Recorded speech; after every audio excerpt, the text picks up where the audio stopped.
சொந்த தொகுதியிலே தேனி தொகுதியிலே அவரால் ஜெயிக்க முடியலன்னு சொல்றாங்க. சொந்த பந்தம், குடும்பத்தில் உற்றார் உறவினர், சாதி ஓட்டு, அந்த ஓட்டு கூட அவரால் ஜெயிக்க முடியல. அவர் கொண்ட தனியா இருந்து நம்ம என்ன பையன் அப்படின்னு கேட்குறேன். ஏன் அப்படின்னா கடுமையான சுயநலவாதி. விஜயை வந்து டார்கெட் பண்ணுன்ற ஒரு இதெல்லாம் போயிட்டு இருந்துச்சு. ஆனால் அப்படி கிடையாது அப்படின்றது பதில் சொல்லிட்டாரா? சீமான் வந்து ஒரு பேட்டியில் வந்து ஏன் பொட்டி வாங்கிட்டான்னு சொல்றீங்க. யாரா பொட்டி வாங்கினது? ஒரு மேடையில் நிச்சுட்டு பேசுறது மட்டும் அரசியல் கிடையாது. ஒவ்வொரு பிரச்சனையும் டக்கு டக்குன்னு கருத்து சொல்றதும் ரியாக்ட் பண்றதும் அவங்க வீட்டுக்கு போய் சீமான் உடனே போய் சந்திச்சு வருது. அரசியல் ரீதியாக நம்ம 1000 முரண்படுறதுனால உடனே போய் சந்திக்கிறாங்கல்ல, உடனே போய் மீட் பண்றாங்களா, மக்களுக்கு ஒரு நம்பிக்கை வரும்ல. நம்ம எதனா ஒரு பிரச்சனை ஒரு தலைவர் இறங்கி வருவாருங்கன்னு ஒரு நம்பிக்கை வரும்ல. திருமாவளவன் சந்திச்சாரு, அடுத்தது நிறைய கட்சி தலைவர்கள் சந்திக்கிறாங்க. ஆனா நீங்க எதுவுமே போடலையே.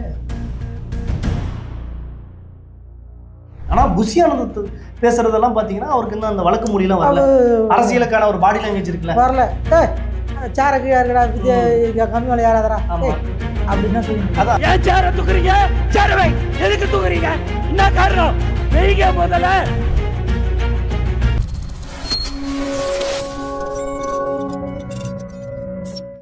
அரசியல் அலசல் நிகழ்ச்சிக்கு உங்களை வரவேற்கிறோம்.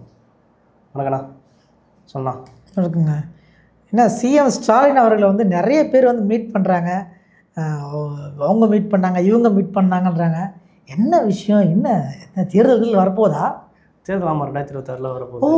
அதான் இவ்வளோ பேரும் வராங்களா? ஆமாம், 2026 தேர்தல் வந்து மும்முரமாக எல்லா கட்சிகளும் வேலை செஞ்சுட்ருக்காங்க. இடையில் வந்து கவின் இறந்தனால சில திமுக மேலே சில நெகட்டிவ் தாட்ஸ்லாம் வந்துச்சு. அதே சமயம் அவருக்கு உடம்பு சரியில்லைன்னு சொல்லிட்டு நிறைய கட்சி தலைவர்கள்லாம் போய் சந்திச்சுட்டு இருந்தாங்க.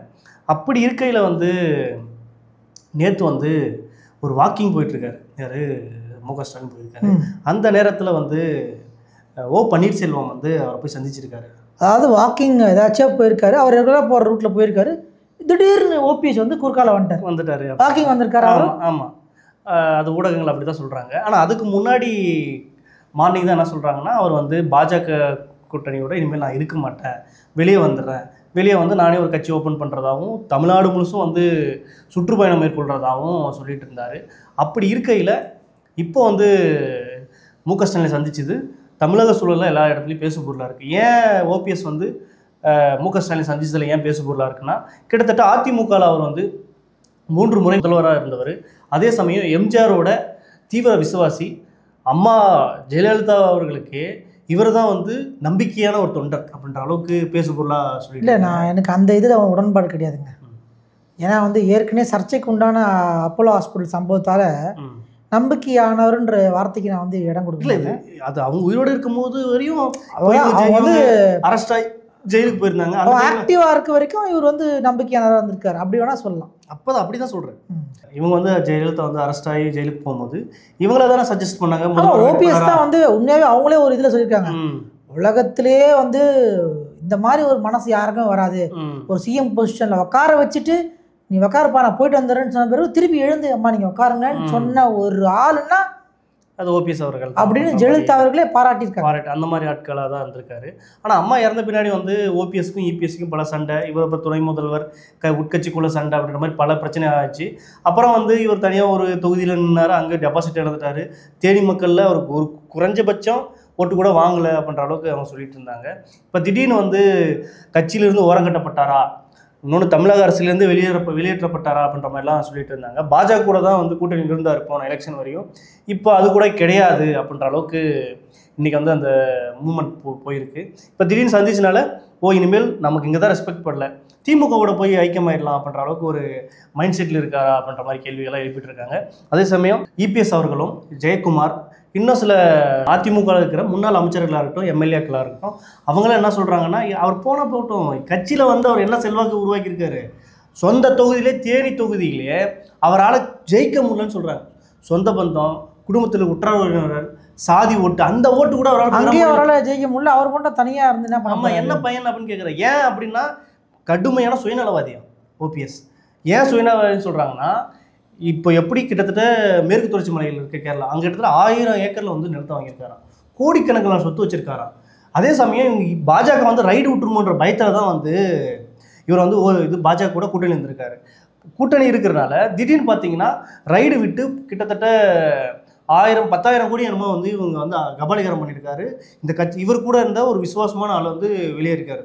ஒரு பினாமி. யார் சொல்றது இதெல்லாம் 10,000 கபாலீகரம் பண்ணதெல்லாம் யார் சொல்றது? இதில் நக்கீரனில் ஒரு இதெல்லாம் வந்துருக்கு. அதில் ப்ரூவ் பண்ணாத விஷயம் அவங்க ஒரு கசிஞ்சிருக்கு. ஆமாம், கசிஞ்சிருக்கு அப்படின்ற மாதிரியும் சொல்கிறாங்க. பினாமி மூலமே ஒரு சொத்து சேகரிச்சிருது, அவரே வந்து கபாலீகரம் பண்ணது, அதுக்கு வந்து பாஜக வந்து துணை போய் எடுத்துக்கிட்டதாகவும் சொல்கிறாங்க. அந்த அடிப்படை கோத்தில் தான் இவர் ஆட்டை போட்டதை வந்து பாஜக ஆட்டை போட்டு போட்டாங்கன்னு சொல்லுவாங்க. ஆமாம் அப்படின்னு நக்கீரன்ல சொல்லியிருக்காங்க. ஆமாம், இவர் வெளியே வந்து பின்னாடி என்ன ஸ்டேட்மெண்ட்னா, இவர் இது காப்பாற்ற முடியாதனால இனிமேல் நம்ம என்ன பண்ணுறதுன்னு தெரியாமல் திமுகவோட அலைன்ஸ் போகிறாரு அப்படின்ற மாதிரிலாம் சொல்கிறாங்க. போகிறனால யாரும் இவரை வந்து ஃபஸ்ட் விஜய் கிட்ட போகிறதா சொன்னாங்க, இப்போ வந்து திமுக கிட்ட போகிறதா சொல்கிறாங்க. ஆனால் 2 கட்சிகளும் அவரை ஏற்றுக்க மாட்டாங்க, நீங்கள் எங்கள் கூட்டணிக்கு வராத அப்படின்ற அளவுக்கு தான் நினைக்கிறேன். ஏன்னா இவர்கிட்ட ஏதாவது செல்வாக்கு இருந்தால், இல்லை என்கிட்ட ஒரு 4% ஓட்டு இருக்குது, 3% ஓட்டு இருக்குது, எனக்கு ஒரு கூட்டம் இருக்குது அப்படின்னா பரவாயில்ல, நம்ம தேனி மக்கள் வந்து என்கிட்ட ஒரு பக்கபலமாக இருப்பாங்கன்னு சொல்லியிருந்தா கண்டிப்பாக அவங்க வந்து திமுகவோ விஜயோ கூட்டிருப்பாங்க. அவங்களே வந்து இவர் நிராகரிச்சு தான் சொல்கிறாங்க. ஆமாம், இப்போ ஏடிஎம்க்குனாலே வந்து இபிஎஸ்ன்ற மாதிரி தான் ஆயிடுச்சு. அவர் வந்து அந்த பேருந்து இதில் வந்து பயங்கரமாக வந்து தெறிக்க விட்டுருக்காங்க. இவர் ஒரு ஐக்கான். இவர் வந்து ஒரு எம்ஜிஆர் விசுவாசி, அம்மாவோட விசுவாசின்ற பேர் மட்டும் தானே இருக்கு தவிர இவர்கிட்ட செல்வாக்கு கிடையாது. என்னதான் அரசியலை பொறுத்தவரை நீங்கள் காசு பணம் 1000 கோடி வச்சிருக்கலாம், மக்கள் செல்வாக்கு இல்லாமல் பயணிக்க முடியாது. நீங்கள் வந்து சாதி ரீதியாக செல்வாக்கு பெற்றிருக்கலாம், எந்த அடிப்படையில் செல்வாக்கு இருந்தாலும் உங்களுக்குன்னு ஒரு மக்கள் அடித்தளம் இருக்கணும். அப்படி இவர்கிட்ட இல்லாதனால என்ன ஆகுதுன்னா, இவர் வந்து எல்லா கட்சிகளும் நிராகரிக்கிறாங்க. இன்றைக்கி அரசியல்ன்றது வெளிப்படையில் நேர்மை, தன்னலம், தியாகம் பேசலாம். ஆனால் காசு, மக்கள் செல்வாக்கு, இதுதான் தீர்மானிக்கக்கூடியதாக இருக்குது. இது ரெண்டுத்தில் எது இல்லைன்னா மக்களும் ஏற்றுக்க மாட்டாங்க, அந்த இருக்கிற கட்சிகளும் ஏற்றுக்க மாட்டாங்கன்றது தான் ஓபிஎஸோட முக்கியமான உதாரணமாக இருக்காருன்றது தான் இன்றைக்கி இதாக இருக்குது. அதே சமயம் வந்து இந்த சமயம் மீட் பண்ணும் போதே தேமுதிக வந்து முக ஸ்டாலினை மீட் பண்ணியிருக்காங்க. என்னங்க என்ன வேறு நலம் விசாரிச்சிருப்பாங்க, டெத்துக்கு வந்திருக்க முடியாது முகாமுத்திரத்துக்கு என்ன ஆச்சு கேட்டிருப்பாங்க. ஏங்க டெத்துக்கு இருந்தோம்னா முன்னாடி வந்து அவங்களோட மாமா இருந்தார், அவரை முன்னாடி இன்னொருத்தர் இருந்தார். அப்போல்லாம் போய் இவங்களாம் யாரும் சந்திக்கவே இல்லை. சீமான் சந்திக்கல, பிரேமலதா சந்திக்கல, மற்ற யாரும் சந்திக்கல. இன்னைக்கு ஏன் திடீர்னு அரசியல் ஒட்டி சந்திச்சுட்டு இருக்கணும்? ஏன்னா சொல்கிற மாதிரி 2026 அரசியல் வரப்போகுது, இது வரப்போகுது. பிரேமலதாவுக்கு வந்து பாஜகவில் ராஜ்யசபா சீட்டு கேட்டிருந்தாங்க, கொடுக்கல. நான் என்ன பண்ணலான்னு நினைக்கிறாங்கன்னா, ஒருவேளை திமுக சைடு போனால் நமக்கு ஒரு சீட் கொடுப்பாங்க ராஜ்யசபா. பையனுக்கு ஒரு சீட் எப்படியாவது ஒரு எம்எல்ஏ ஆக்கிடணும், ஒரு எம்பி ஆக்கிடணும், ஒரு கண்ணோட்டம். ஃபர்ஸ்ட் பையனுக்கு, 2வது பையனுக்கு? ஃபர்ஸ்ட் பையன் தான் தத்தாக் புத்தாக்குங்கிற போல அவரை போய் நீங்கள் எப்படி சொல்கிறீங்க? அவருக்கு தான் சீட் தரணுமா? அவருக்கு தான் கேட்குறாங்க. அதுக்கு தான் கேட்டு. ஆமாம், அவங்க தான் கேட்குறாங்க.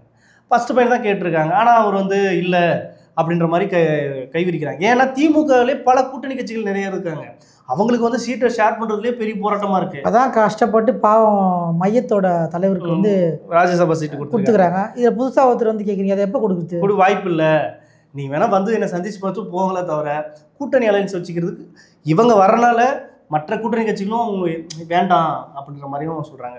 அதே சமயம் ராமதாஸ் வந்து திமுக கடுமையாக விமர்சனம் பண்ணக்கூடிய ஒரு ஆள். அதாவது வந்து ஓபிஎஸ்ஸை வந்துட்டாரு, பிரேமலதா விஜயகாந்தை வந்துட்டாங்க. இப்போ 10ஆவதுக்கு ஐயா ராமதாஸ், மருத்துவர் ஐயா ராமதாஸ் வந்து வந்திருக்காரு. ஏற்கனவே அவங்க அண்ணன் பையனுக்கும் அப்பாவுக்கும் பயங்கரமான சண்டை. அதுதான் ஏற்கனவே சொல்கிறாங்க, அங்கே ஏதோ உழவு பார்க்குறாங்களாமே. ஆமாம், ராமதாஸ் வீட்டில் வந்து ஏதோ வேவு பார்க்குறாங்க, ஏதோ ஒரு மிஷின் டிவைஸ் ஒன்று வச்சு வேவு பார்க்குறாங்க, என்ன பேசுகிறாங்க எதா பேசுகிறாங்கன்னு சொல்லிட்டு அப்படின்னு சொல்லியிருக்காரு ஐயா. அந்த மாதிரி தான் போயிட்டுருக்கு.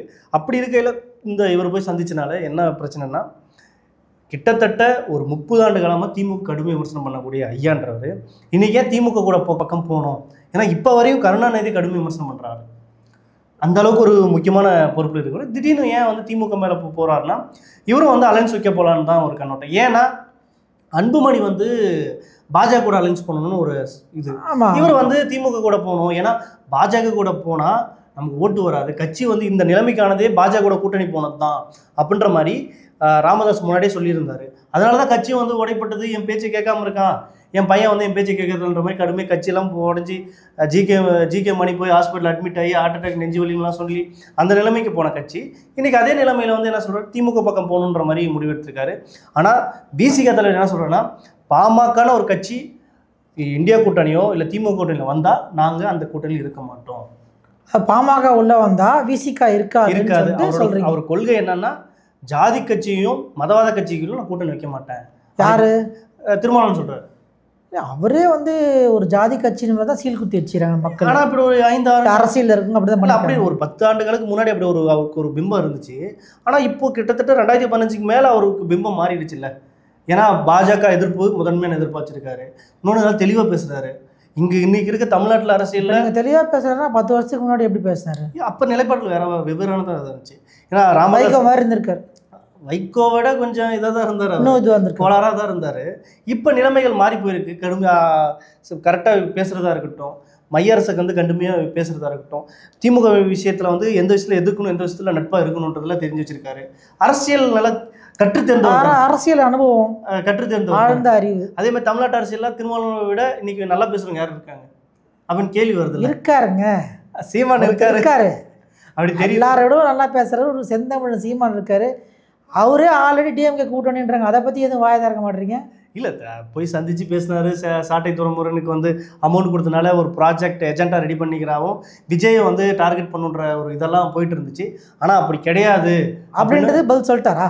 சீமான் வந்து ஒரு பேட்டியில் வந்து பொட்டி வாங்கிட்டான்னு சொல்கிறீங்க, யாரா பொட்டி வாங்கினது அப்படின்ற மாதிரிலாம் சொல்கிறாரு. அப்படிலாம் கிடையாது அப்படின்ற மாதிரி. சாட்டையும் வந்து அப்படிலாம் கிடையாது அப்படின்ற மாதிரி. ஆனால் போய் சந்திச்சது அப்புறம் வந்து அவர் சாப்பிட்டா தான் திமுக விமர்சனம் பண்ணுறதா அவரோட காணொலிகள் வாயிலாக நம்ம தெரிஞ்சிக்க வேண்டியதாக இருக்குது. சரி, அது ஒரு பக்கம் இருந்தாலும் பாமக வந்து இப்படி சந்திச்சது திருமாவளவனுக்கு ஒரு பேக் ஃபயராக இருக்கும். அப்படி சப்போஸ் திருமாவளவன் கட்சியை விட்டு வெளியே வந்தார், கூட்டணியிலேருந்து வெளியே வந்தார்னா இங்கே இருக்கிற ஜனநாயக சக்திகள் நிறைய இன்டலெக்சுவல்ஸ்லாம் இருக்காங்களே, இப்போ அரசியல் புலிகள்னு சொல்கிறாங்களே, அவங்களும் இந்த திமுக மேலே இனிமேல் கடுமையாக தாக்கப்படுவாங்க.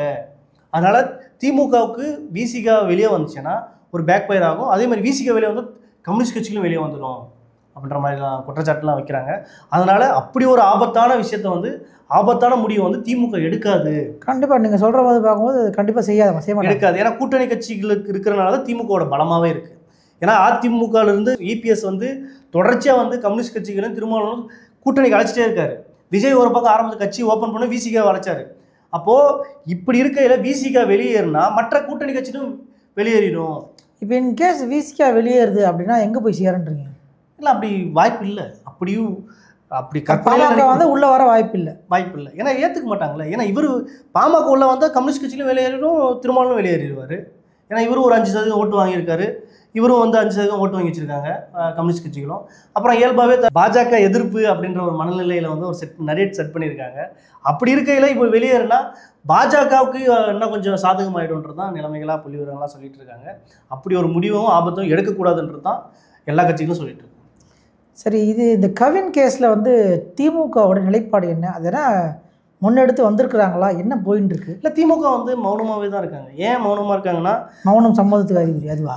சாதி ரீதியாக வந்து ஒத்து போகிறதாகவும் சொல்கிறாங்க. ஏன்னா முக்குளத்தூர் சமுதாய ஓட்டு வந்து தென் மாவட்டங்களில் பயங்கரமான ஓட் பேங்க் அவங்களுக்கு. கிட்டத்தட்ட தென் மாவட்டங்களில் நாடார், முக்குளத்தார் இவங்க ஓட்டு தான் வந்து அதிகம். அப்படி இருக்கும்போது முக்குளத்திற்கு எதிராக வந்து இந்த மாதிரி சிறப்பு சட்டம் தனிச்சட்டம் மாதிரி ஏற்றினாலோ, அந்த பயம் மேலே எதனா ஆக்ஷன் எடுத்துட்டாலோ ஏதாச்சும் நமக்கு ஓட் பேங்க் வராது போயிடுமோ அப்படின்ற அச்சத்தில் வந்து இந்த முடிவுக்கு எடுக்காமல் இருக்காங்க அப்படின்ற மாதிரியான விஷயங்கள்லாம் சொல்கிறாங்க. அதே சமயம் விஜய் இது கருத்து சொல்லுது. சரி, அவங்க ஒரு ஆளுங்கட்சின்றனால திமுக சாதி கட்சின்ற பல கூட்டணி கட்சியில கடுமையாக விமர்சனம் பண்ணுறாங்க. இப்போ விஜய் வந்து அஜித்குமார் கருத்து சொன்னீங்களா, ஏன் அதை கருத்து சொல்லல அப்படின்ற மாதிரி ஏற்கனவே ஒருத்தர் சொல்லியிருந்தா போல. என்னன்னா வந்து திமுக வந்து எதனா ஒரு விஷயத்துக்கு வாயை திறந்ததுக்கு அப்புறம் தான் வந்து டிவிகே தலைவர் விஜய் அவர்களும் வாயை திறக்கிறாரு, உள்ளே வந்து பார்க்குறாருன்ற மாதிரி சொல்கிறாங்க. அதை பற்றி என்ன நினைக்கிறீங்க? இல்லை, கண்டிப்பாக. ஏன்னா விஜய் வந்து திமுக முதன்மையான எதிரியாக பார்க்குறாரு. அப்போ திமுக செய்யக்கூடிய தவறுகளை தனக்கு சாதகமாக பயன்படுத்தி நீ விமர்சனம் பண்ணாதானே மக்கள் வந்து விஜய் தான் சரியான பாதையில் போகிறாரு.